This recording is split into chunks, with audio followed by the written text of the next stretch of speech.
বাড়ির সবার সামনে গোলামকে জড়িয়ে ধরে স্বামীর স্বীকৃতি দিল ঋতু। এমনই এক আবেগঘন চমকপ্রদ পর্ব দেখতে চলেছেন দুনিয়ার টাকার গোলাম নাটকের দর্শকরা। দিন যতই যাচ্ছে ততই জনপ্রিয় হয়ে উঠছে এই নাটকটি। একের পর এক ধামাকাদার পর্ব উপহার দিয়ে দর্শকদের মুগ্ধ করে চলেছেন নির্মাতারা।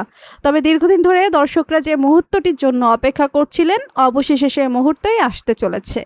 গোলামের স্মৃতিশক্তি ফেরানোর জন্য নিরলস চেষ্টা চালিয়ে যাচ্ছে ফাতেমা। তার একটাই লক্ষ্য, যেভাবেই হোক গোলামকে আগের অবস্থায় ফিরিয়ে আনা। অন্যদিকে দিন দিন গোলামের প্রতি ঋতুর ভালোবাসা আরও গভীর হয়ে উঠছে। একসময় সে সবার সামনে চিৎকার করে বলে ওঠে, আমি গোলামকে ভালোবাসি, গোলামই আমার স্বামী।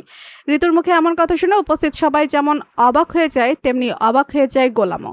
গোলাম ও ঋতুর সম্পর্ক যখন আরো গভীর হতে শুরু করবে, ঠিক তখনই গোলামের স্মৃতিশক্তি ফিরে আসবে। তবে স্মৃতি ফিরে পেলেও প্রথম দিকে হয়তো সে ঋতুকে চিনতে পারবে না, কিন্তু তাতেও ঋতুর ভালোবাসা একটুও কমবে না। এরই মধ্যে একদিন ঋতু নিচে নেমে এসে দেখে গোলাম বাড়ির পরিষ্কার পরিচ্ছন্নতার কাজ করছে।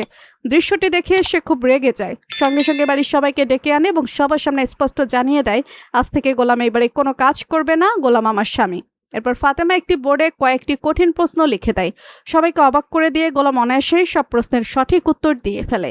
এরপর বাড়ির সবাই একের পর এক বিভিন্ন প্রশ্ন করতে থাকে, আর গোলাম প্রতিটি প্রশ্নেরই নিখুঁত উত্তর দেয়। তখন সবাই বুঝতে পারে গোলাম মোটেও অশিক্ষিত নয়। তো বন্ধুরা, পরবর্তী আপডেট সবার আগে পেতে সাবস্ক্রাইব করুন আমাদের চ্যানেলটি। ধন্যবাদ।